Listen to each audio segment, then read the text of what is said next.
Good morning, everybody. Looks like we have some folks joining us already, more folks joining us now. We have everybody muted, so you won't be able to hear yourself or talk to each other because we expect around 150 folks on this webinar this morning, so you can understand why we're muting everybody. But let me tell you a little bit about what we're up to today. If I haven't met you before, hi, I'm Peter Bolland. I'm the Humanities and Philosophy Department Chair at Southwestern College on my summer vacation and doing fun stuff like this with you guys. So I'm really excited about today's learning around the wisdom of Kabbalah, that is Jewish mysticism, and much more on that in a moment. But just a couple of logistical things first. Let's kind of get situated here. Here's what we're going to be doing this morning. We're going to spend 90 minutes together, and the first hour is a presentation on the wisdom of Kabbalah.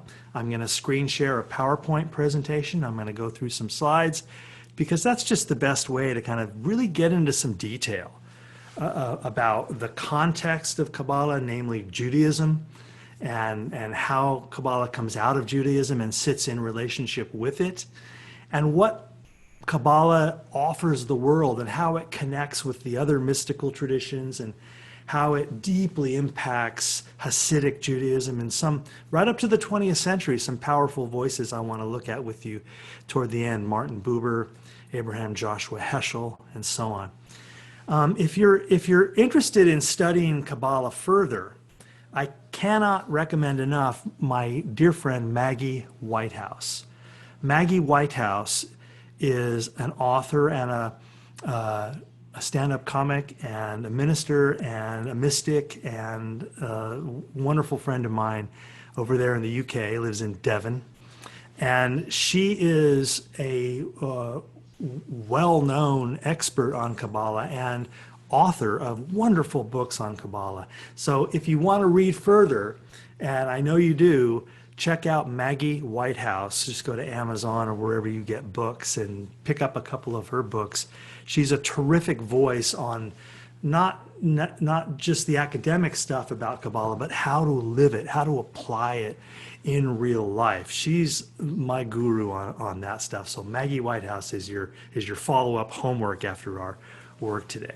So here's how our webinar is going to work. I'm going to present Kabbalah for about an hour, and then we're going to dedicate that last 30 minutes to Q&A.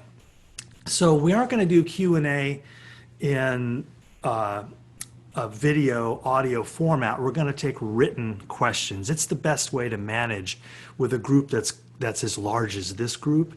So as we go through the learning today about Kabbalah, when questions or comments occur to you, simply type them into the Q&A function. And on my device, it's on the bottom there. There's that, when you kind of roll your cursor over the bottom, there's a number of things there. That's where you mute yourself and et cetera, et cetera. There's a chat function that's different. I'm talking about the Q&A. That's where I'm going to go at 11 o'clock, and I'm going to start addressing as many of your questions and comments as I can get to. I love that part, and I'm looking forward to it. So Q&A is where you put your questions and your comments. The chat function, and forgive me if this Zoom tutorial is a little rudimentary for you because you're such a Zoom whiz, but some of us are kind of newer to Zoom. The chat function is really neat. The chat function is how you can ask the host questions. Simona, my friend, the CEO of SanDiegoOasis, is running this meeting from behind the scenes. You can ask Oasis questions in the chat box. You can talk to each other in the chat box. You can see who's on the meeting and send private messages to people. But I won't be looking at the chat today. I'll be looking at the Q&A for some questions later. Yeah? Does that make sense? All right. So let me shift into my screen share because I want to begin thinking about Kabbalah with you now in a fuller, richer way. And the best way to do that is to think about Kabbalah through some images. So the wisdom of Kabbalah is today's webinar. And by the way, again, a little Zoom tutorial, you can move my face. My face is now on a little screen floating around. You can put that wherever you want. You can make it bigger. You can make it smaller. That is in your control. I'm going to put myself in the upper right-hand corner here and kind of leave me there real small, but you can make me as big or small as you like.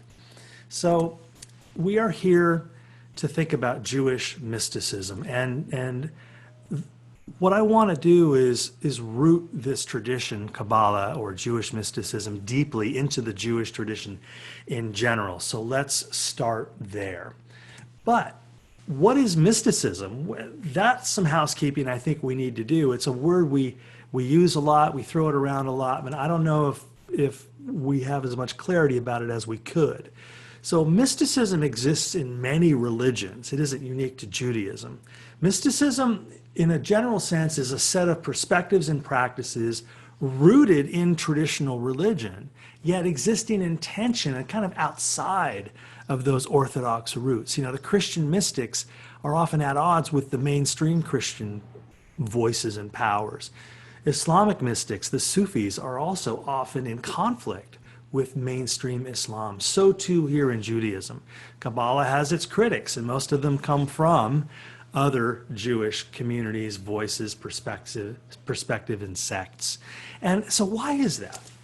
Why is mysticism often in conflict with its host tradition? Well, there's a rich series of approaches we could take to answer that question. Mysticism never abandons its traditional source, but it adds to it something. It adds to it a direct, personal, experiential quality. So the mystic, therefore, is always in danger of heresy, because the mystic doesn't just want to follow what the authorities and the official interpretations of scriptures say to do. The mystic wants to have her own or his own direct experience of the divine. And their argument, I think, is pretty simple. Jesus was a mystic. He wasn't following anybody. He had his own God experience and taught from that. Muhammad wasn't so good at fitting in. He went his own way and had his own direct revelations and experiences of God and taught from that. The Quran comes from that. Buddha, Lao Tzu, the list goes on. You know, it seems to me that the founders of the major world religions were all mystics. But then as the generations turned into centuries, an institution calcified around the teachings of that original mystic, say Jesus or Moses or whatever. And then the tradition takes hold. And so the mystics are often a little bit in tension with those mainstream views. You know, sometimes you can put it this way, that the Sufis didn't want to follow Muhammad. They wanted to experience what Muhammad experienced. And so too in Christianity, mystics were often rooted out and persecuted for blasphemy. Blasphemy is the crime of claiming the qualities and characteristics of God for oneself, saying, I am one with God, as Jesus did. Well, he got killed for blasphemy, didn't he? And the Sufis, many of them were crucified by conservative Islamic clerics for claiming oneness with Allah. That's a dangerous blurring of the lines in traditional dualistic religion. Mysticism tends toward monism or non-duality, in a word, oneness. So that's just a general sketch of what mysticism is and how it exists both in and out of traditional mainstream religion. So how did mysticism manifest itself in Judaism? That's a very interesting story. I think it's baked in from the beginning. I mean, look at this wonderful 19th century etching from a Hebrew Bible, the Tanakh, the Torah specifically, of sort of an anthropomorphic portrait of God, of course, as this man floating through the sky, but still this sense that whatever divinity is, it emanates forth and is present in the everyday world. And Judaism, specifically Kabbalah, picks up there. And that's not an alien idea in mainstream Judaism. Look at Genesis 1 and 2. How did God make man? In Genesis 2, God picked up earth, dirt, clay, and breathed his essence into it. So in this creation account from the Hebrew Bible, we get this idea that while the world, yes, is a material plane. It is infused with divinity, and how much and in what proportion and how accessible, different voices will take different directions on that question. So let's do Judaism in one PowerPoint slide. Strap in, buckle your seatbelt a little bit tight here. We're just going to race through this. I feel moved to do this, that instead of talking about Kabbalah as this disembodied thing, I really want to root it very carefully and specifically in Judaism. So to do that, we have to go back to the beginning. Judaism is a monotheistic religion, one God, centered on the Torah, or the law. And that is, of course, the first 5 books of the Hebrew Bible. And that is, of course, Genesis, Exodus, Leviticus, Deuteronomy, and Numbers. So that's the sacred core of all Judaism, the Torah. When Jesus talks about the law in the New Testament, he means those 5 books. The 10 Commandments, the creation, Noah's Ark, Abraham, Moses, prophets, all of that. Now, let's scoot up to Abraham, who is the key figure in the second half of the book of Genesis, lived about 1800 BCE. And then in the second book of the Torah, we have Moses, of course. Some people say is the first Jew who receives the tablets, who receives the law around 1250 or so, and that whole story of Egyptian bondage and liberation and back to the promised land. And then around 250 years after Moses, we have King David in southern Israel, in really the first iteration, the first version of Israel, the gathering together of these nomadic tribes and the codification of Jewish teaching into Scripture. Many of the books of the Hebrew Bible were first assembled around this time, not all, but many. This is where it begins. And of course, David's son, Solomon, who builds the first temple, and there's a little image of it there. Skipping 500 years up to the Babylonian conquest, King Nebuchadnezzar, and the conquest of Israel and the destruction of that first temple, and taking the Israelites, taking the Hebrews to Babylon for a generation and a half or so of bondage. 2 generations. And so Judaism is transformed by its time in Babylon, coming back in 539. And then the second temple being built around 515. And that second temple exists all the way up to the time of Jesus, about 500 years. And that becomes the center now of Jewish life in Israel. And as you know, getting up now to the time of Jesus, around 63 BCE, that's when Rome annexes Israel, conquers it. And then we're skipping over the life and times of Jesus. Now, 70 years after the birth of Jesus, in 70 CE, that's when everything changes. And we're telling this story because there are seeds in this story that will give birth to Kabbalah, that will give birth to Jewish mysticism. Hold on, and we'll get there in a minute. So in 70 CE, Rome quashes a Jewish revolt and destroys that second temple, which remains destroyed to this day. There's just that one western wall remaining. And this is the trigger of what we call the diaspora, a Greek word for dispersion. The Jews that survived the massacre of the Roman destruction of the second temple, that scattered around the world, is called the diaspora. So the question I want to consider with you now is, how can we think of this really beautiful and long and rather unwieldy story of Judaism in a more manageable way? Well, let's divide all of Jewish history into 2 periods, biblical Judaism and rabbinical Judaism. And the demarcation point is roughly the destruction of the second temple that we just talked about. So scholars refer to pre-diaspora Judaism as biblical Judaism and post-diaspora Judaism as rabbinical Judaism. And a little more detail about Judaism in the time of Jesus to make that distinction even clearer. So there were 4 main sects in Judaism at the time of Jesus. The Pharisees were the first one we'll consider. These were one of the 2 elite groups who were the keepers of the temple, who were, their critics say, collaborationists with the Romans. They were the wealthy elite Jews of Jerusalem who made peace with the Roman occupiers in order to maintain their lifestyles and to maintain the temple, and Rome allowed that to continue.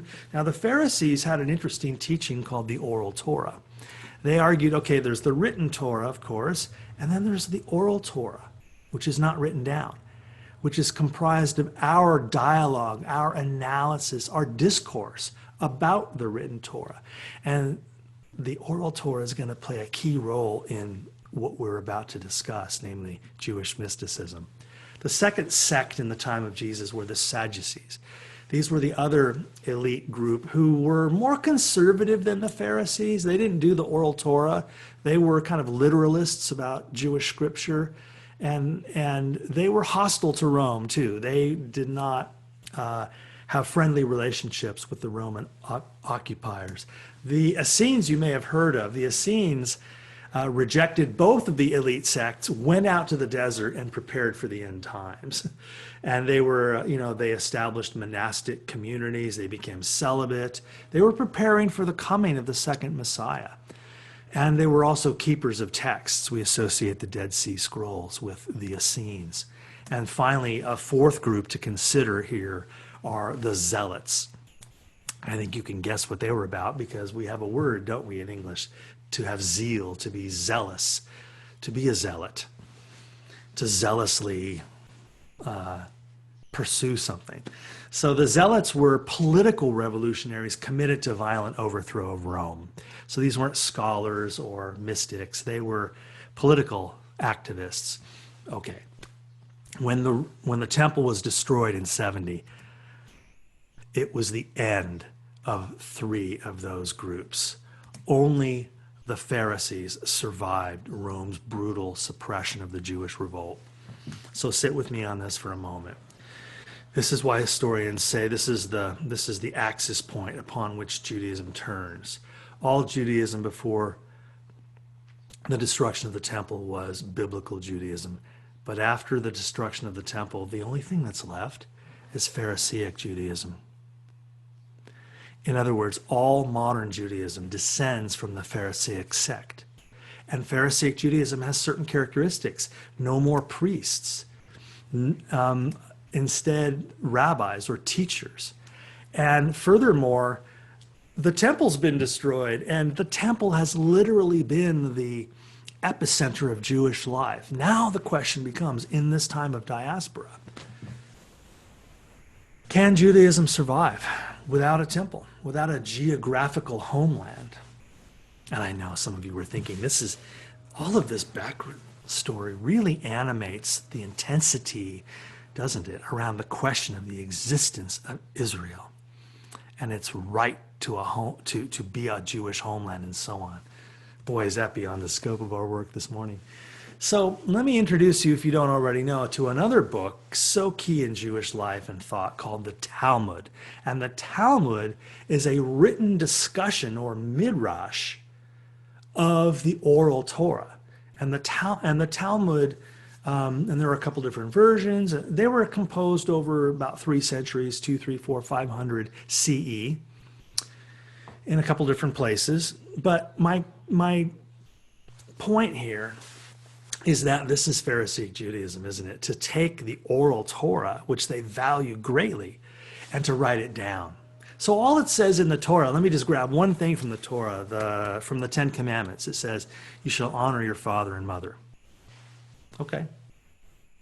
But the rabbis are going to be discussing, what does that mean exactly? What do I owe my mother and father? And so the Talmud has that discussion about what does that passage from the Torah really mean. And that becomes the written version then of the oral Torah. The teaching here is that midrash, or rational interpretation, the careful explication of texts, is a key part of being Jewish, and I would argue a key part of being human. To not slavishly follow just the surface literal meaning of a text, but to dare to use our God-given minds to practice analysis, discourse, dissent, and discussion. And so the Talmud is, in a sense, a written Midrash, or if you will, a written version of the oral Torah. This, finally, if I can get to the conclusion of this rather long setup, it sets the stage for mysticism.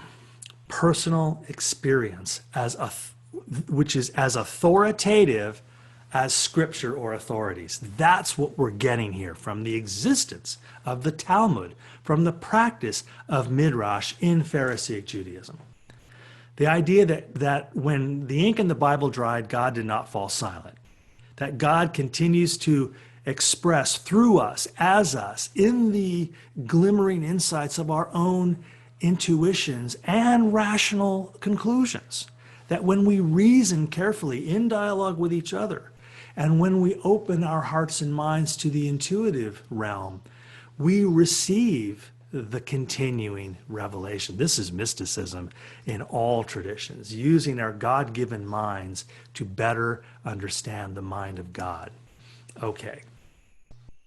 Now, let's narrow the scope of our work away from Judaism in general and how mysticism began in Judaism, and to a closer study of how that impulse manifests itself in the context of Judaism. So according to the historian of Jewish mysticism, Moshe Idel,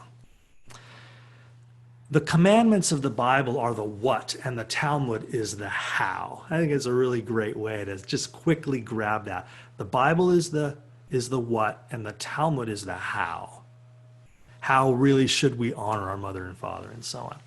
Now, the word Kabbalah literally means to receive.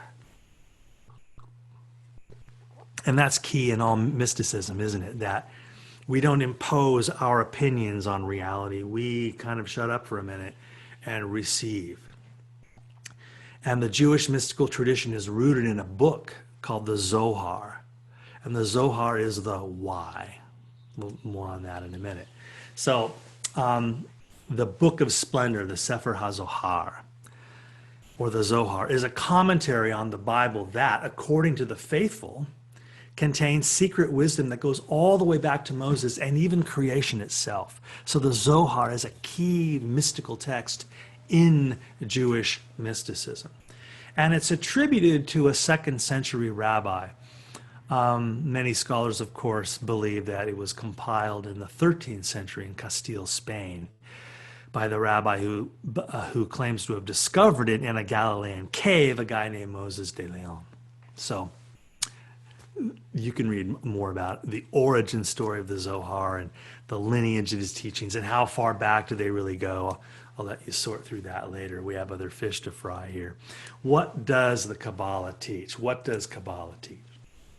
While most prominent Jewish philosophers articulated a gulf between an abstract, transcendent God, the mystery of mysteries beyond all form, and humanity, the Zohar, and this is what makes it just quintessentially mystical, the Zohar seeks a space where the two can intimately meet. The Zohar is about the in-between, God and mankind, God and humanity. And that's not what you often hear in traditional religious circles. So Kabbalah is seeking the mystical rather than the literal or pedantic meaning of scriptural passages. Kabbalah does not read the Torah literally. Everything is a rich, multi-layered metaphor, analogy, symbolism. That's key in mystical traditions the world over, and especially here in Kabbalah. And in Kabbalah, God is known as Ein Sof, which means endless one, beyond space and time, utterly ineffable. As a student of world religions myself, this is so reminiscent, and many of you are as well. This is so reminiscent, isn't it, of the Vedanta idea of Brahman, or the Taoist Chinese idea of Tao, that cannot be named, that is beyond all concepts, beyond all forms. Once you turn it into a concept, that's not Ein Sof anymore. That's just your concept of Ein Sof. So at the pinnacle of creation is this formless ground of being, this divine ultimate reality called Ein Sof. And at the heart of the Zohar is the story then of a descent and an ascent between heaven and earth. Ein Sof and the dusty world are linked together, as above, so below. So this image that you're seeing here, you see Ein Sof at the very top, in that circle called Keter, or crown. That's the pinnacle of reality that then flows or emanates down through these 10 centers to make up the world. Let's spend a little time with that. So Ein Sof does not remain hidden, but pours forth or emanates. And God makes itself known, and I'm using gender neutral language here because Ein Sof is not a boy or a girl. It is the unity of all polarities. Ein Sof makes itself known through the 10 Sephirah, or divine manifestations. And this image is sometimes called the tree of life. And boy, what an other wonderful touchstone across the mystical traditions. That this is a common archetype. When we turn to the Vedanta tradition, we see in the Katha Upanishad this idea of an upside down tree. Lord Yama tells the spiritual aspirant Nachiketas, he says, imagine an upside down tree, its roots in Brahman above and its branches brushing the earth below. That's this image. Or you turn to Norse mythology, the Yggdrasil, the world tree upon which the primary god Odin hung, like Jesus on the cross. We could even mention Jesus on the cross. If you are interested in following these symbols down the dusty trails where they lead, in many ways in mystical Christianity, the cross of Jesus is interpreted the same way. The vertical line is the trajectory from divinity down to the world, and the horizontal line is the plane where Jesus becomes the in-between.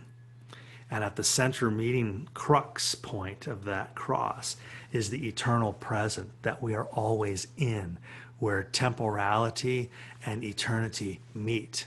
So world mysticism is full of these, and I don't think any of them are as sophisticated and detailed as this tree of life in Kabbalah. So that's a remarkable diagram, if you will, of how the one becomes many, a question we often take up in philosophy. So as Ein Sof manifests itself through these lower manifestations and becomes the many, all of the paradoxes begin to emerge. Good and evil, male and female, greed and generosity, self-centeredness and altruism, merciful and just, yin and yang. And yet all of the polarities, this is key in Kabbalah thinking, all of the polarities, while appearing to be opposites, are in a deeper, more real sense, always unified. That's the underlying piece. So particularly crucial was that very bottom one, that 10th Sephirah, Malkut, which manifests as Shekinah, which is God's indwelling feminine aspect. That's another kind of delightful part of Kabbalah, that not only is Ein Sof genderless, but that 10th Sephirah, where the emanation pours forth into the material world, there's a mother energy here. There's a goddess energy here. Again, just like in Vedanta, where all the gods, male and female, all of them derive their energy from Shakti, the primal underlying goddess, the Mahadevi, the great mother. So that is a ripe idea here in Kabbalah too, the feminine and masculine energy of the divine. How could it be otherwise? So by meditating on these emanations, Kabbalists can acquire secret wisdom and experience the ecstasies of the Book of Splendor. And the ultimate goal, I think, of the Zohar's take on Judaism's exile and return myth is to transform our world, this dusty world of separation, into a world of unity.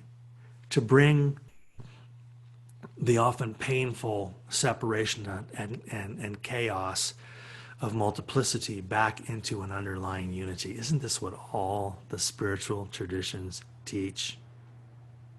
To unite the 10 Sephirot with the one Ein Sof, and in the process unite humans with one another and with the divine. This is the ancient dream. So that's just a little snapshot there of how how Kabbalah takes one of the great narrative lines of traditional Judaism, namely the exile and return. You know, the Jews being exiled in Babylon and returning to Jerusalem, to Judea, of the Jews being exiled in Egypt and then returning to Israel with the help of Moses, who didn't quite make it all the way back. But that exile and return that Jews celebrate every Pesach, every Passover, is here symbolically understood as the multiplicitous world is in exile from God, seeking to return to the oneness of Ein Sof. We are all in exile in this sense from one another and certainly from God. As above, so below. And again, I want to mention my friend Maggie Whitehouse, who has written several extremely moving, approachable, and practical and clear books on how to apply the 10 Sephirah and the idea of this emanation in one's own life. If you wanted to explore Kabbalah not as an academic subject, which I'm doing with you today, but as a personal path, as a practice like yoga or like meditation. And she takes you through what each of the 10 mean and their relationships with each other and all of that. We can't, in the scope of our work today, get that detailed. So these are just some powerful images of this, I think, kind of dizzying and wonderful notion of how the divine becomes the dusty world. Now, I want to turn to a later and crucial development in Kabbalah called Lurianic Kabbalah. Touching back in Jewish history, now up to the time of Columbus. I've been hearing Columbus in the news a little bit lately. Well, remember in 1492 when Columbus sailed the ocean blue? With the Spanish, in that same year, the King and Queen of Spain, Ferdinand and Isabel, mounted the expulsion of the Jews. And Jewish families who had lived in Spain and the Iberian Peninsula for 1,000 years after the diaspora, who had ancestral lands there, were wholesale rounded up, arrested, forced to convert, or driven into exile, or tortured to death by the Spanish Inquisition, forced to convert to Christianity. So the Spanish expulsion of the Jews drove many Jews out of the Iberian Peninsula into Eastern Europe, and we'll get to that story too.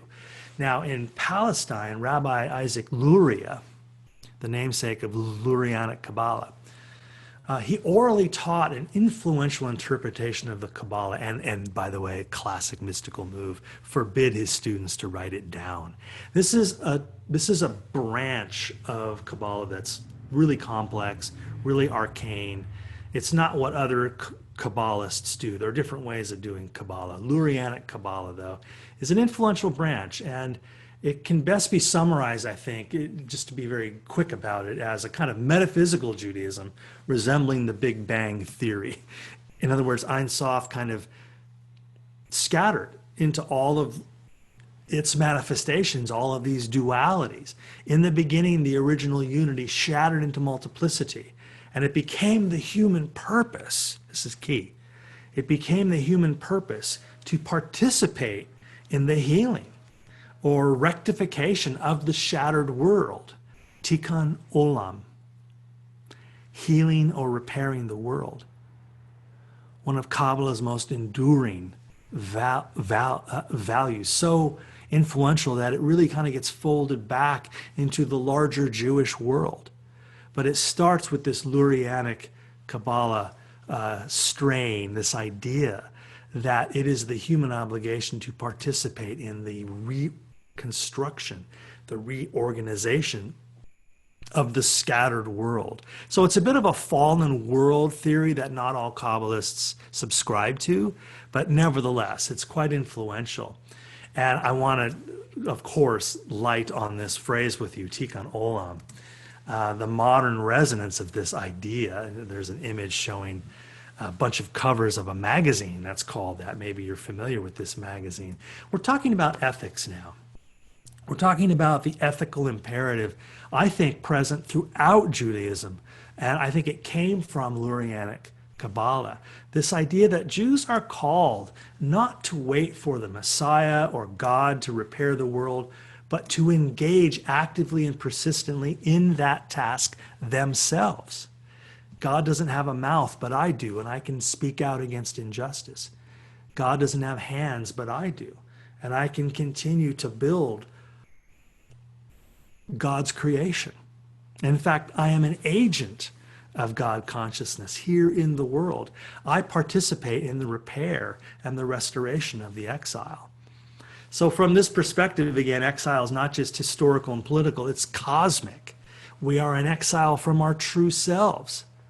We are in exile from one another. I don't need to explain that to you. In this time of explosive re-examination of structural racism and how all of us are examining our own connection to all of these questions and painful truths, that there is a brokenheartedness to being alive. And that's why Tikkun Olam is so necessary and so important. And here's the kicker. God is in exile too and needs us. What a rich idea, as Meister Eckhart, the Christian mystic, puts it. You know, we are all mothers of God, and we need to give birth to God every day through our voices, choices, and actions. We are all to be the mothers of God, as Mary is the mother of Jesus. That's how Christian mystic Meister Eckhart puts it.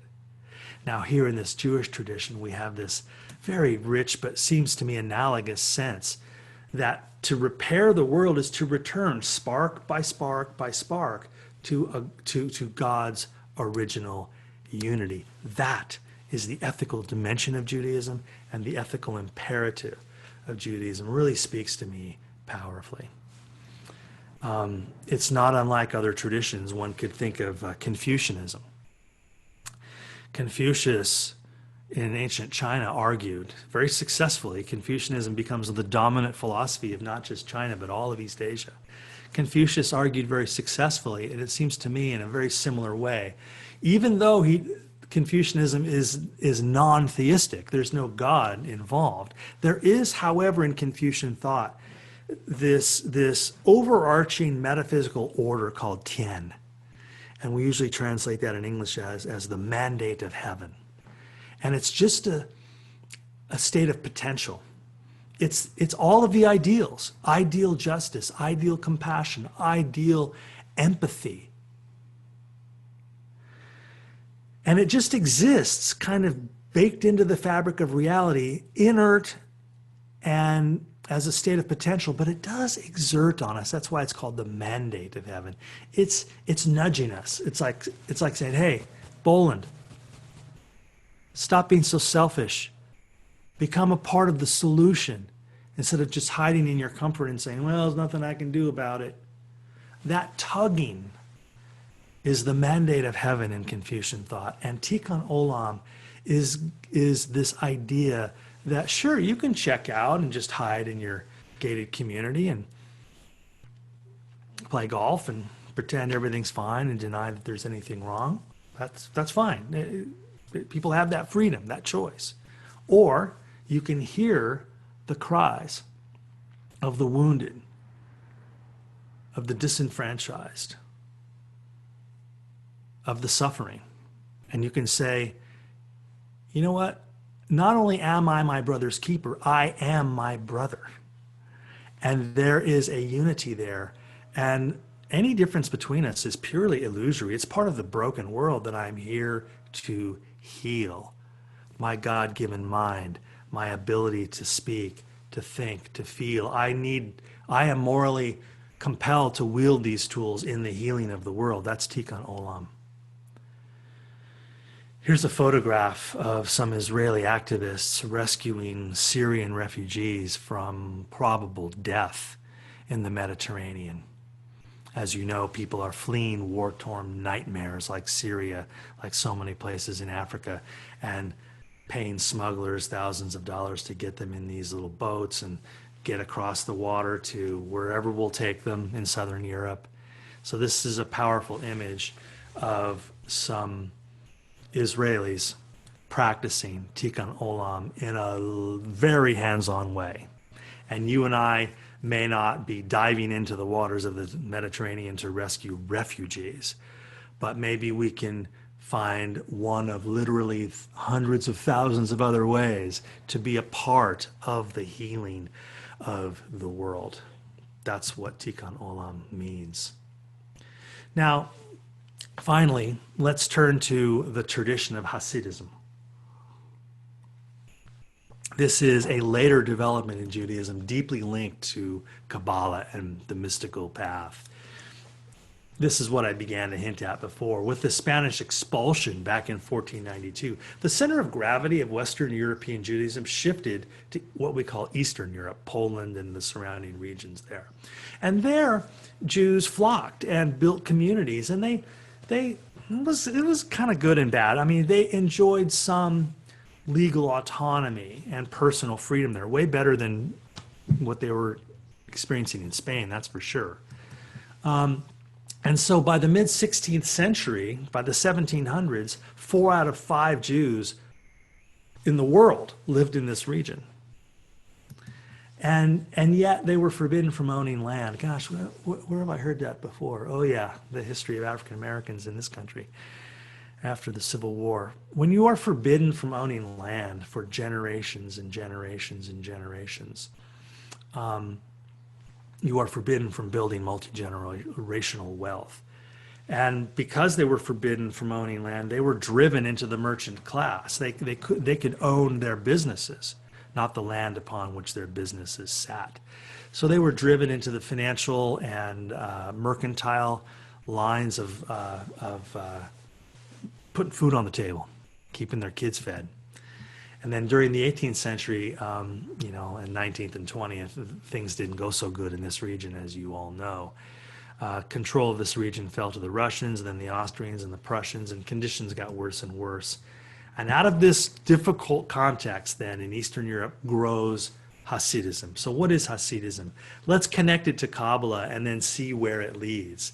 So the Hasidic Jewish movement was a strict, pious, mystical sect, sometimes easily confused with Orthodox Judaism, to which it bears some resemblance, but I want to keep that kind of aside today. We'll touch on that on another day. The Hasidic tradition, they have a legendary founder called Rabbi Israel ben Elazar, died around 1760. He went by Baal Shem Tov, and we just call him Besht in the literature. So Besht was heavily influenced by Kabbalah and mysticism. So here's the link. So he's a student of Kabbalah, a student of mysticism, and it finds its way into his teachings.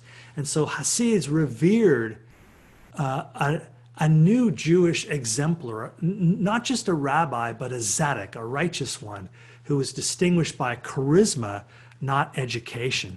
This reminds me of the guru tradition in India, not just an academic, but a kind of charismatic teacher around which people gathered.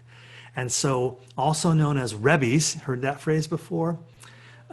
These Zarikim or Rebbes evolved beyond just spiritual instruction, offering all kinds of advice like on who you should marry or how you should run your business or, problems in your family. And so they become like this community wisdom oracle. and so religion and civic life kind of weave together through the Rebbe. And they also became, when you look back at the stories of the various Rebbes and the generations, they're just known. They just are. They're just known for being funny, brilliant, evocative, compelling, charismatic, and sometimes even a little vulgar, a little down to earth, a little too down to earth in their storytelling. I guess irreverent is a softer word for that. And also dancing and just joyfulness. And this is how Hasidic Judaism applies the Kabbalah idea that God is right here with us in the broken world. We should enjoy our lives. When you break open bread, God is there. We should dance. We should laugh. We should tell jokes. Yeah, there's suffering. Yeah, the dominant culture is continually ostracizing and oppressing us. But you know what? We're going to be all right in our homes, around our family tables, in our marriages, in our rich extended family life, and in dancing and in laughing. So Hasidism is a wonderful, you might say, application of the Kabbalah perspective. They're mystics. They're applying Kabbalah to everyday life. Their teachings are all about love, humility, service, and tikkun olam. Again, big time. Yeah, we knew this was coming, didn't we? Adolf Hitler almost succeeds in eliminating Jews from the earth. And certainly the Holocaust was particularly hard hitting on Hasidic Judaism. As you know, the region of Poland where Auschwitz was an epicenter of Holocaust activity. So today we find Hasidic communities in some large American cities, Los Angeles, New York, and other places. And where I want to kind of end up today in our thinking about Kabbalah is how Kabbalah influences important voices in Judaism today. Through the Hasidic line, voices like Abraham Joshua Heschel and Martin Buber. Let's start with Martin Buber, 1878-1965. He was an Austrian, German, Palestinian Jew who gravitated away from his strictly traditional and observant upbringing and became a little bit more liberal in his thinking of what it meant to be Jewish in the world. And he dove deep into a study of these Rebbes, these Hasidic voices, and through them, through osmosis really, picked up that Kabbalah perspective, that Ein Sof emanating into the world, and all of this is divine through them, and then studied Kabbalah as well. His essential work is called I and Thou. I remember studying it as a grad student in philosophy at San Diego State University. And that makes the essential point that you can see the world in two ways. You can see the world as an it, or you can see the world as a thou. And when you see the world as an it, just as a thing that has nothing to do with you, that I-it relationship is very egocentric, it's self-centered. The other person, the other thing doesn't have value, doesn't exist. That's how Derek Chauvin is able to put his knee on the neck of George Floyd for 8 minutes and 46 seconds with a wry grin on his face, forever recorded now by a bystander's cell phone video. To Derek Chauvin, George Floyd was an it, a nothing, a thing. And for Buber, coming into correct orientation would be to regard the other as a thou and feel it in your spirit, feel it in your gut. When you regard the world as a thou instead of an it, the whole world begins to shimmer with significance. You can never again treat another human being in any other way than as a being of infinite value. This is how Buber puts it, when you regard the world as a thou, God wells up into the space between you. God becomes manifest in the I-thou relationship. In the I-it relationship, God is absent. That's just two egos struggling in the gutter. Buber published a lot of things, including collections of Hasidic tales. Let's just look at a few lines from Buber to get a deeper sense in his own voice of what this manifestation looks like. What happens when you apply Kabbalah wisdom in the world? He wrote this, he said, all journeys have secret destinations of which the traveler is unaware. I find that one oddly comforting because I don't know where I'm going either. This is what I was just talking about a second ago. He wrote, when two people relate to each other authentically and humanly, God is the electricity that surges between them.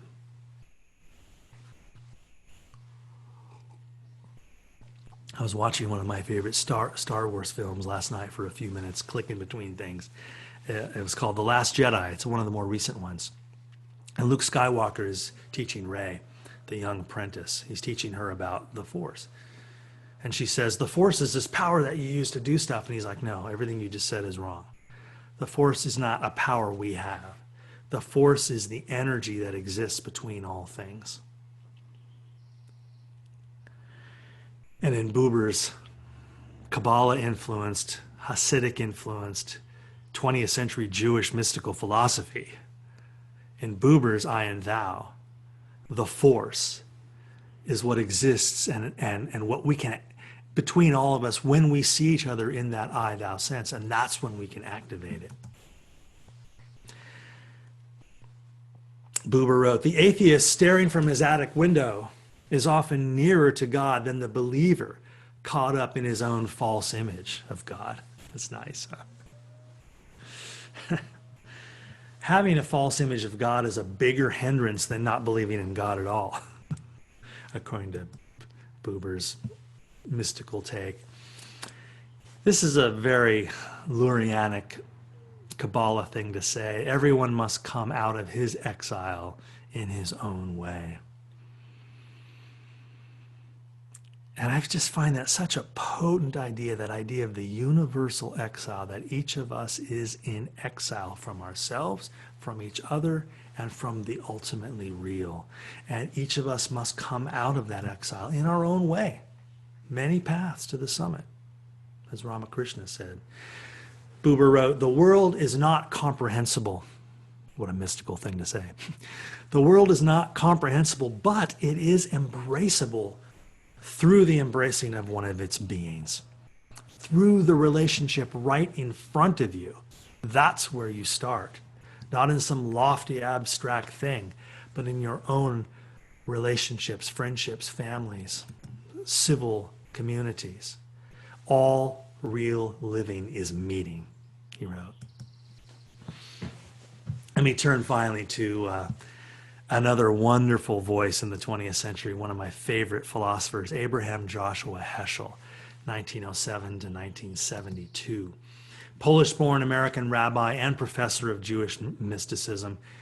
He wrote a book called Man is Not Alone that I read in grad school and underlined so much I broke many pencils underlining Man is Not Alone. And also wrote God in Search of Man. Nice. You get that now, right? This whole God is in exile from us too. And they're both on our encounter with the ineffable through radical amazement. He writes about that a lot. And here's the Tikkun Olam part. You know, he marched, I believe, on the Selma Bridge. He certainly marched in the March on Washington with Dr. King. Deeply involved in the civil rights movement because he saw that woundedness needed healing and he couldn't sit out. He had to get in. So let's look at some passages of Abraham Joshua Heschel and just maybe I'll make a few comments about each one. Never once in my life did I ask God for success or wisdom or power or fame. I asked for wonder and he gave it to me. What if we just ask for that? I don't need all the answers. Just keep me alive to the mystery and the wonder of being alive. That's all it takes. I'll find the rest myself. Heschel wrote, faith is not the clinging to a shrine, but an endless pilgrimage of the heart. I think about this next line a lot in regards to our anti-racism work. I'm doing some upcoming webinars, as you know, dismantling racism on the 30th, for example. And I think about white privilege. I'm learning more about that because I'm preparing a July webinar called Why Is It So Hard to Talk About Racism? built them around Robin DiAngelo's book, White Fragility. And if you don't know about all that stuff, don't worry about it. We'll get to it later. But I know a lot of you are reading these books, and so you might feel this connection too, that as a white male born in this body, I didn't invent slavery. My family didn't have slaves, right? You hear white people say that kind of stuff all the time, and it's true. I didn't build this system, but I benefit from it. And so that's the sense in which I think Heschel says that few are guilty, but all are responsible. There's that tikkun olam again. Everybody has a responsibility to do something. Not everything, something. Just to be is a blessing. Just to live is holy. I like this one too. I think about this a lot as a philosophy professor who teaches critical thinking, and we try to separate facts from opinions, right? So listen to how he kind of synthesizes mysticism and reason. He says, the worship of reason is arrogance and betrays a lack of intelligence. The rejection of reason is cowardice and betrays a lack of faith. There's a mantra to meditate on. Put that one on your refrigerator. By the way, let me say this before I forget. If you're here in this webinar, and you are, and you would like a copy of this PowerPoint, simply go to my website, peterbolland.com, and you can email me through my website and say, hey, I was on the Kabbalah webinar. Can you send me a copy of the PowerPoint? And I will email it to you, and you'll have all these quotes. Or you can always just take your camera and just take pictures of these slides. Maybe some of you are recording this lecture on your own device. There's a lot of tools here that one could use, but I will email this PowerPoint to you if you email me and ask for it. Just go to my website, peterbolland.com, and there's a contact form there. Just contact me through that. Yeah. And if you haven't joined my mailing list, do me a favor and join my mailing list. That would be great. Just a few more thoughts from Heschel, and then we'll transition over into our Q&A. I'm looking forward to that. I'm seeing the Q&A section starting to fill up with comments and questions. But I just have to spend a few more minutes with Heschel with you. He wrote, prayer begins at the edge of emptiness. Nice. We can never sneer at the stars, mock the dawn, or scoff at the totality of being. The problem to be faced is how to combine loyalty to one's own tradition with reverence for different traditions. That is so good. How do you stay true to what spiritual path has meaning for you, has traditional roots for you, while still opening your heart and mind to the spiritual paths of others? That's what we have to do in a multicultural, diverse country of immigrants like the United States of America, where we do not by law have an official religion. I know some people want to change that, but we do not by law. Congress shall neither restrict religion or establish religion. So we try to keep the state out of religion. Here's a longer passage, but so important on this whole question of mysticism. He wrote, to become aware of the ineffable is to part company with words. The tangent to the curve of human experience lies beyond the limits of language. The world of things we perceive is but a veil. Its flutter is music, its ornament science. But what it conceals is inscrutable. Its silence remains unbroken. No words can carry it away. Sometimes we wish the world could cry and tell us about that which made it pregnant with fear-filling grandeur. Sometimes we wish our own heart would speak of that which made it heavy with wonder. I get chills when I read those. What a beautiful affirmation of the power of ineffability. That Ein Sof, the Tao, Brahman. When you become aware of those things even slightly, you instantly understand ineffability. No word can touch it, no tongue can soil it. A little more Heschel. This is one of the goals of the Jewish way of living, to experience commonplace deeds as spiritual adventures, to feel the hidden love and wisdom in all things. Almost a pantheism, almost a God being in all things. Boy, this one's so timely today, isn't it? It comes out of Heschel's own civil rights work. Racism is man's gravest threat to man, the maximum of hatred for the minimum of reason. To pray is to dream in league with God, to envision his holy visions. The meaning of awe is to realize that life takes place under wide horizons, horizons that range beyond the span of an individual life, or even the life of a nation, a generation, or an era. Awe enables us to perceive the world intimations of the divine. Let me read that sentence again. Awe enables us to perceive in the world intimations of the divine and to sense in small things the beginning of infinite significance, to sense the ultimate in the common and the simple, to feel in the rush of the passing, the stillness of the eternal. Hash's got a golden tongue, doesn't he? Wow. Just wow. To me, this feels like scripture. So the wisdom of Kabbalah then is a long and rich and varied lineage of stories and perspectives. Kabbalah is not one thing, and you knew that coming in. So let me turn now to the Q&A part, and I'll take the PowerPoint away. And again, one last reminder in case that last one slipped by you. If you just go to my website, peterbolland.com, you can find a contact form there. Just shoot me an email, tell me you were here on this Kabbalah webinar and that you would like this PowerPoint, and I'll email it back to you. And then you can look at all of these slides again at your own leisure and take notes or write down quotes or anything. All right, I'm going to go to the Q&A section now, and first I'll just go through them and let's see in the order in which they came. So the first question was from 1008 from Marianne. It says, please recommend a book to read by Maggie Whitehouse. I am new to her books.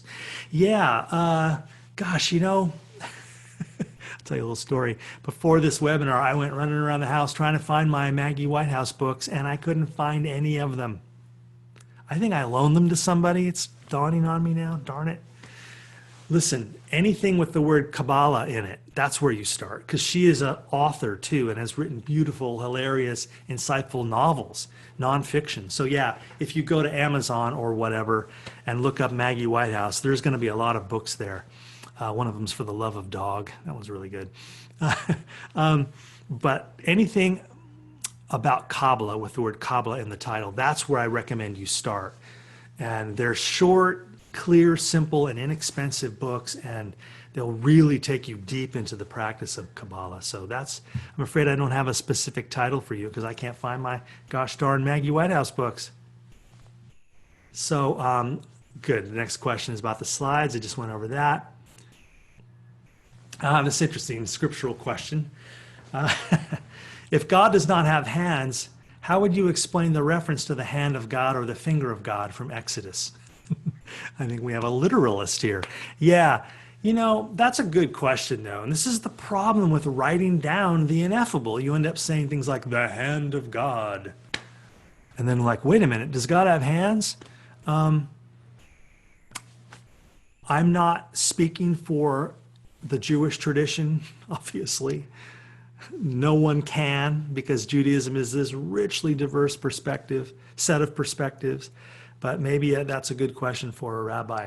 My general sense of it is that in Judaism, God is never a material being. That's a Christian thing, to take the ineffable mystery of God and incarnate it in a man called Jesus, who had, we assume, two hands. So God does not have hands. So I would say those are just figures of speech. So here's a question. How does the Zohar differ from Kabbalah? Is it a philosophy, a book of teachings? Yeah, that's a good question. You know, Kabbalah is the handle we put on the whole tradition, including all of its various teachers and teachings and the various, sometimes not in perfect agreement, perspectives. We refer to Kabbalah as that. Now, so Kabbalah is not a text, but the Zohar is a text. And so I guess that's the quickest difference between the two, or way of distinguishing the two. The Zohar plays an enormous role in the coming of the Kabbalah tradition. But they are in deep alignment, of course, because so much of Kabbalah thought comes out of the Zohar. Here's a good question from Maxine. Now that modern Hasidism has so many codified rules, is it still considered mysticism? Yeah, this is a rich question, you know, because when you drill down deeper into both Orthodox Judaism and Hasidic Judaism, you have tight-knit communities. I'll just say roughly analogous to groups like the Amish or the Mennonites, closed communities, marriage within, lots and lots and lots of rules about conduct, about etiquette, about protocol. So is it still mystical? You know, it still has that mystical overlay, but mysticism tends to not have a lot to do with social structure.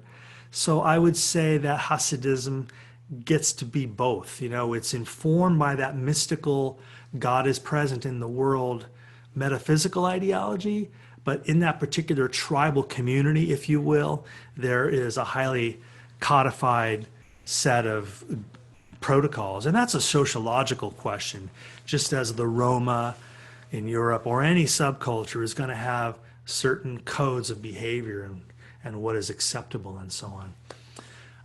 When, if ever, were women allowed to study Kabbalah or the Torah?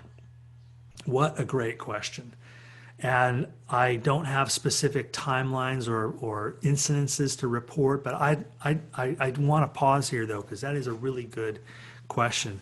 I often put it this way to my world religion students at Southwestern College, that this is one of the modern criticisms of religion that's changed a lot just now, just in the 20th century, that for millennia, all of the major world religions, Judaism, Christianity, Islam, Hinduism, Buddhism, Taoism, Confucianism, etc., were exclusive men's clubs. Men ran the community, men held all positions of authority. This is a story of our human race's journey from inequality, misogyny, and sexism to true equality. And that is a journey we are clearly right in the middle of. And so there are people like Maggie Whitehouse today who are writing books about Kabbalah. There are women in Judaism. There are women in Islam talking about Islamic mysticism. This is happening. And in fact, here in the United States, when Buddhism came to America, this is where it started to get integrated along gender lines. And a lot of the most prominent, well-respected, well-regarded teachers in American Buddhism are women. So I'm afraid we're living in the time when that is starting to happen. Although in traditional cultures, you will not see that. Men do religious stuff and women do something else. Now, they may very well practice a kind of mysticism, but apart from the traditional trappings of that religious culture. Here's a comment from Diana that the Sephirot, that tree of life, reminds me of the chakras as well. Yes, what a wonderful catch. That is exactly right. The chakras are the 7 centers or wheels that in Indian philosophy comprise the kundalini, or sort of serpent energy that runs from the rectum to the spot right above the head. There are these 7 energy centers. Above the head, the forehead, the throat chakra, the heart, and then the 3 in the pelvic region down below. Those energy centers each have their frequencies and their They're energies that are necessary for life. You know, we don't demonize any of the seven. But it's true that they're sometimes in conflict. You know, in those lower chakras, that's where my ego comes into play, and my anger and my ambition and my wanting, my self-seeking, my hunger for more. And those can be both positive energies or also obviously extremely destructive energies. So in the chakra work, I'll never forget when I went to a Kabbalah workshop with Maggie Whitehouse here in San Diego when she passed through here. She had us all arrange chairs in a big room. We pushed all the chairs aside, and Maggie Whitehouse had us arrange chairs into the Sephiroth, into the Tree of Life, the 10 chairs. And then the whole group, there were like 30 of us, one at a time, we sat in each of the chairs and started at the bottom one and then moved to each chair and spent about a minute in contemplative silence in each chair and worked our way to the Ein Sof. And the feelings that it was remarkable. It was really unforgettable to be that, to combine body work with the idea of the Sephiroth and the different energy. Sometimes you would, sitting in one of the chairs, you would feel warmth. Other times you would feel a deep sense of calm. Other times there'd be a deep sense of unease or agitation or activity. And each individual felt different things depending on how their mind-body, to use a phrase we use in Vedanta work a lot, how their mind-body was resonating with the frequency of the Sephiroth that we symbolically created in that room. I can't explain how or why that worked, but it was a remarkable experience that reminds me too of the chakras. Here's an interesting question from Dick Wayman. He says, ethnicity or race is also identity in Jewish religion. This is a rich topic. When we're discussing Judaism, we need to unpack this a little bit, that Judaism is not just a religion. You can convert to Judaism, but Judaism is also an ethnicity, like being Italian or like being from the Caribbean or Japanese. It is true that in traditional Jewish practice, if your mother is Jewish, then you're a Jew. You're in the tribe. It's a matrilineal tribe. So Judaism is an ethnicity. It is a sociological community bound by lineage, by heritage. And one can, therefore, under that definition, one can be an atheist and be Jewish, like, say, Woody Allen, who doesn't believe in God, or Karl Marx, for example, doesn't believe in God, but is Jewish because his mother was Jewish. And so there is a long and challenging job of untangling to do around all of those kinds of questions. Mention of racism, but what of statues of women in Hasidism? From Tracy. I not quite sure what the reference is to statues of women in Hasidism. I think I'm remembering this, that like many very conservative religious communities, like the Amish, like the Mennonite, there's a lot of covering of the body. Like in Roman Catholic Church, you know, you cover, when you go to Mass, you cover your self. You don't dress in half-naked, provocative ways.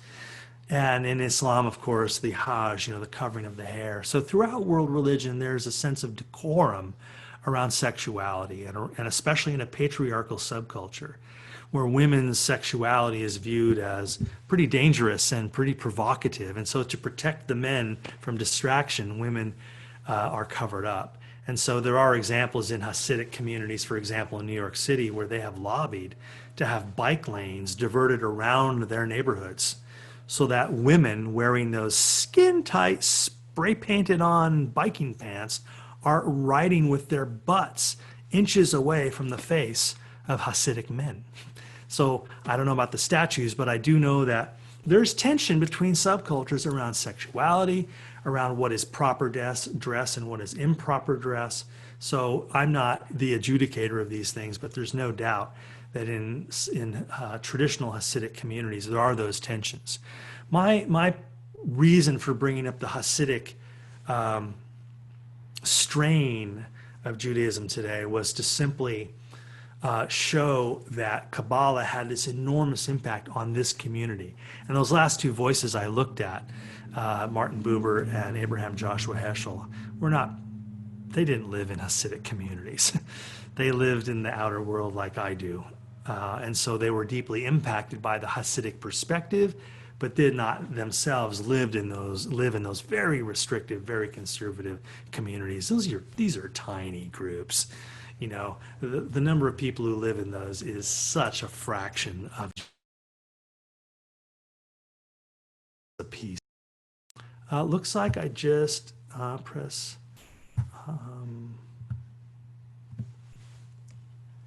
It says I am. Oh, okay, good. You are unmuted by host. Thank you. You are muted by host. Let me see. Let me go to the comments here. Something's going sideways. I'm getting. Oh, now I'm unmuted. Simona, behind the scenes, everything okay? I see some signals. All is well. Okay, good. Okay, cool. Thank you. Pay no attention to that woman behind the curtain. No. So let me get back to the Q&A here and move through some of these. These are great comments and questions. Keep them coming, and I'll keep moving through the ones that I have something to say about and maybe can help illuminate a little bit about. Please explain a little more of how the paradoxes remain unified. What time is it? Look, this is a great question. This is the great metaphysical question. How did the one become many? Plato wrestled with this. Aristotle wrestled with this. This is a question taken up in the Tao Te Ching. This is a question taken up here in Kabbalah. This is a question taken up in mythological form in all of the creation accounts around the world. How from the primordial I know not what come the male and female, Gaia and Uranos. You know, out of chaos comes Gaia and Uranos. In the Upanishads, out of the one comes Purusha, who splits himself into two and male, and then they mate, and then from that come all the animals and all the offspring of the world. So when you read the world's mythologies metaphorically, you get this idea that this is going to be an ineffable truth. We are not going to be able to, in our conceptual mind, explain in a simple paragraph how the one became the many. It is the great mystery that the spiritual and mystical traditions particularly invite us into dialogue with. And I guess I'll put it that way. You know what Abraham Joshua Heschel said, that prayer begins in emptiness. So when I come into prayer or meditation with all of my questions and answers, my mind is so tangled up and busy. I've got no bandwidth left for whatever the intimations of divinity might be. And so the great Chinese Book of Wisdom puts it this way in the opening line, right? The Tao that can be told is not the eternal Tao. In other words, I love living in the question. As a philosophy professor, I've been living in that question, how did the one become many, for 30 years. But there's a peace in my heart about my inability to put that into perfect sentences and paragraphs. It's a little bit like how that single egg, let me take one last analogy, that single egg that came down one of our mother's fallopian tubes from an ovary down into the womb and was fertilized there by our father's sperm. And one sperm out of tens of thousands of sperm got into that one egg, and it was fertilized and it became a zygote. And then it split into two cells, and the two into four, and the four into 16, et cetera, and that became me. And so, am I a unity? Or am I a bunch of separate things? Is my foot a part of my ear? Well, yes, it is. So there is differentiation. This is a term Deepak Chopra uses. There is differentiation between what my foot is tasked with doing and what my ear is tasked with doing, or my eyes, or my mouth, or my skin, or my heart, or my pancreas, and all this other stuff. There's all these different little energy and wisdom centers throughout the mind body doing their specific task. And yet there is still a sense in which they are all a unity. They all came from that one cell. So make the analogy now with me. What if the whole universe can be seen in that same way, as a singularity, as a unity that is currently multi-variegated out into all of these little energy and form centers doing their particular things? And yet we never left our unity. There's just a veil, as Abraham Joshua Heschel, or was it Martin Buber, put it. There's a veil, I think it was Heschel. There's a veil that hides from us the unity. And that's the whole Vedanta perspective, isn't it? That's the Hindu perspective. They use the word Maya. Maya is the fog that in my current form as this embodied creature, Maya is the fog that prevents me from seeing the oneness that is just beneath the surface of all the embodied forms and energies around me. And this is the great mystical teaching. This morning we've been approaching it through the lens of Kabbalah, but we could, and we'll do talks on Christian mysticism, we'll do talks on Taoism, and we'll see again and again and again this same fundamental pitch that you and I are kind of in exile, to use the language of Hasidic Judaism. Cast out of that oneness. We're like raindrops. And we don't remember that we're just the ocean, cycling through a process, and at the end of which we return to the ocean. So that whole one and many thing, it took me a while to move through that. Let me scroll through some more of these and see if there's a few more that I can make a comment about. Here's one from Clara. Well, isn't the idea of the Big Bang the many coming from the one? Boom. It exactly is. It exactly is. And so in our astrophysics, there's another spoke on the knowledge wheel, right? What our empirical evidence tells us. When we look through our best telescopes at the objects in the universe, the objects furthest away are traveling away from us the fastest. Everything's traveling away from us. We're in an explosion. The universe is an explosion, and the objects furthest away are traveling the fastest.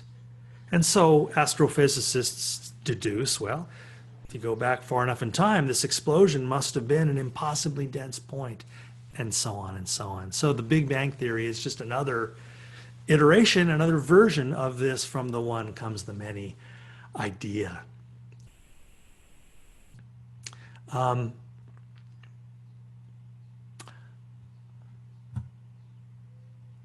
Yeah, kind of a revisit of our earlier question. I'll touch on that just for a second here. Why in the world, in your opinion, does mysticism have to end up with cultural laws or behaviors and end up being a social structured thing? Boy, I wish I could answer that question, Maricela. That's a humdinger, you know. It's often in my mind too. It's sort of, to me, maybe we could put it this way, this sort of the shadow side of religion, that out of the mystical experiences comes, I suppose, initially well-intentioned desire to hold it, to save it, to write it down, to codify it, and then to help create the social conditions in which that flame can be nurtured and kept alive.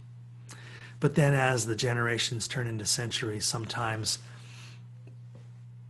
and I'm not speaking about Hasidic Judaism here, I'm talking about a dynamic throughout all of the world religions. Over time, the institution becomes more important than the initial mystical realization. And so that's a tension that I feel comes up in a lot of world religions. And so new mystical teachers, new reformers come along to question the old structures. And this happens again and again and again. So that's another thing that happens when you come out of the one into the many, is like good people disagree. I see one slice of it, you see another slice of it.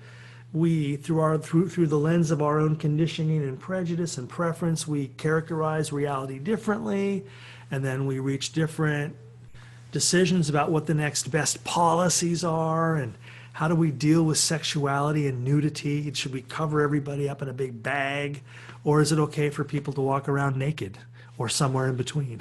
So people disagree about how to create those social structures, and that's, again, a rich sociological question. Here's a nice one.